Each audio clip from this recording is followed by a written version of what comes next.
Loop line एक side की line होती है जहां पर ऑलरेडी जो ट्रेन थी वो खड़ी हुई थी। तो आप समझिए कि ये साइड से जो है वो कोलिजन हुआ है, टकराव हुआ है। हालांकि रेलवे फिलहाल इस बात की कोई पुष्टि नहीं कर रहा है, लेकिन तस्वीरें साफ बता रही है कि ये तस्वीरें जिस तरीके से हमने पहले भी रेल कोलिजन के मामले में देखा था उसी तरीके की नजर आ रही है, जहां पर एक बोगी के ऊपर दूसरी बोगी चढ़ी हुई भी नजर आ रही है। लेकिन दोनों एक्सप्रेस ट्रेन नहीं है, एक एक्सप्रेस ट्रेन, एक पैसेंजर ट्रेन है, एक को फिलहाल मालगाड़ी बताया जा रहा है। तो जो नुकसान हुआ है वो पैसेंजर ट्रेन में हुआ है जो कि मेन लाइन से लूप लाइन में आई है। कितने लोग घायल हुए हैं आज पर ये बताया जा रहा है कि जो आसपास के नजदीकी जिला अस्पताल है वहां पर लोगों को ले जाने का सिलसिला जो है वो लगातार चल रहा है। तमिलनाडु की पुलिस वहां पर पहुंच गई है, चेन्नई से राहत सामग्री पहुंच गई है।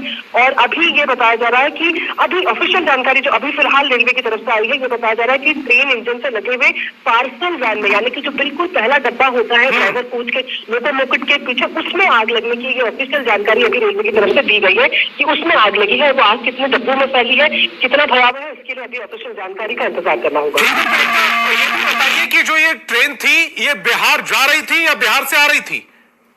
मैसूरू से बिहार की तरफ जा रही थी और इसीलिए हम लगातार ये कह रहे हैं क्योंकि फेस्टिव सीजन शुरू हो गया है। ऐसे में ये भी माना जा रहा है कि बहुत संख्या में इसमें लोग होंगे और इसी वजह से इसकी घटना को, ये इसकी जो मैग्नीट्यूड है घटना को, उसको कम नहीं आंका जा रहा है। इसीलिए लगातार पूछा जा रहा है ये कितने घायल हैं उसको लेकर सवाल किया जा रहा है, क्योंकि मैसूरू से ये जो ट्रेन है वो दरभंगा की तरफ बढ़ रही थी। कल दशहरा और एक तरीके से कहा जाए तो अब कल से लेकर पूरे महीने भर के जो त्योहार है वो शुरू हो रहे हैं। इसीलिए लगातार ये जो घटना है ये इसीलिए इसकी खासा तो ज्यादा नजर रखी जा रही है कि कितने लोग इसमें इन्वॉल्व है।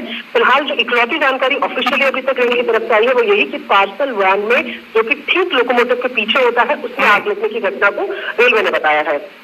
चूंकि इसने खड़ी हुई मालगाड़ी में टक्कर मारी है, ऐसे में शुरुआती जो डिब्बे होंगे उनमें जो पैसेंजर्स होंगे उनको ज्यादा चोटें आई होंगी। इसमें जो कैजुअलिटी हुई है उसकी तस्वीरें भी लगातार हम आपको दिखा रहे हैं और हमारी संवाददाता ये भी बता रही है ये जो ट्रेन थी ये बिहार की तरफ जा रही थी। ऐसे में इसमें जो यात्री होंगे वो बिहार झारखंड के भी बड़ी तादाद में होंगे, ऐसे कयास लगाए जा रहे हैं। क्योंकि अभी जो एकमात्र इंफॉर्मेशन रेलवे की तरफ से आई है वो हमारी जो संवाददाता है, हमारी जो सहयोगी है प्रियंका, उन्होंने ये बता दिया है कि अभी जो ऑफिशियल जानकारी आई है वो ये आई है कि शुरुआती पार्सल वाला जो डिब्बा होता है जो मेन इंजन के ठीक पीछे होता है उसमें आग लगने की खबर आई है। कैजुअलिटी कितनी बड़ी है ये अभी तक रेलवे की तरफ से नहीं बताया गया है, लेकिन जो तस्वीर इस समय टेलीविजन स्क्रीन पर है वो ये बता रही है कि कैजुअलिटी बहुत ज्यादा हुई होगी। प्रियंका, लगातार इस तरह के हादसे हो रहे हैं, इनके पीछे की वजह क्या है? जब अपने मेन रास्ते पर ये ट्रेन जा रही थी तो ऐसे में क्या ड्राइवर की गलती से पूरा हादसा हुआ है? जब ट्रेनों की हम फंक्शनिंग की बात करते हैं तो रूट पे सिग्नलिंग जो है वो सबसे बड़ा कदम उठाया जाता है। ये कहा जाता है कि सिग्नलिंग सबसे इम्पोर्टेंट है। ऐसे में जो सोर्सेज के हवाले से खबर आई है तो बताया जा रहा है कि अपनी लाइन को देखते हुए तकरीबन 90 से 103 की स्पीड में जिस बागमती एक्सप्रेस की हम बात कर रहे हैं ये ट्रेन बढ़ रही थी और जर्क महसूस हुआ तो ये मालूम चला कि एक दूसरी गाड़ी से ही टकरा गई। आप समझिए कि दो रेलगाड़ियों के किसी हिस्से में अगर टकराव होता है और इस स्पीड में अगर गाड़ी चल रही है तो उसका कितना असर होगा। यही कारण है कि इस स्पीड से चल रही गाड़ी के डब्बे दूसरी गाड़ी के ऊपर चढ़े हुए भी नजर आ रहे हैं और इसी वजह से लोग भी घायल हुए हैं। अभी सबसे पहला काम जो है, जो प्राथमिकता है रेलवे की तरफ से लोगों को वहां से निकालने की है। जाहिर तौर पर इस मामले में भी बाकी मामलों की तरह जो कमेटी है वो बिठाई जाएगी, एक जो रिपोर्ट आती है मिशन वो आएगी। लेकिन फिलहाल अगर बात की जाए तो सिग्नलिंग या माल फंक्शनिंग का कोई मुद्दा है या कोई और मुद्दा है, ये सब पहले इंटरनल इंक्वायरी के बाद ही इंक्वायरी के बाद बहुत कुछ साफ होगा। प्रियंका, आप हमारे साथ बने रहिए और मेरे एक और सहयोगी मेरे साथ जुड़ रहे हैं, विपिन मेरे साथ जुड़ रहे हैं। विपिन, आपके पास क्या जानकारी है?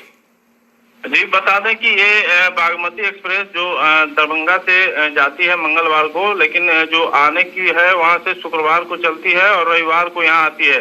ज्यादातर लोग मिथिला इलाके के लोग इस पर आते हैं, वहां से दरभंगा, समस्तीपुर, मधुबनी, जो सीतामढ़ी, यहाँ ज्यादातर लोग सफर करते हैं बागमती एक्सप्रेस से। अब देखना होगा कि जो घटना हुई है इसमें क्या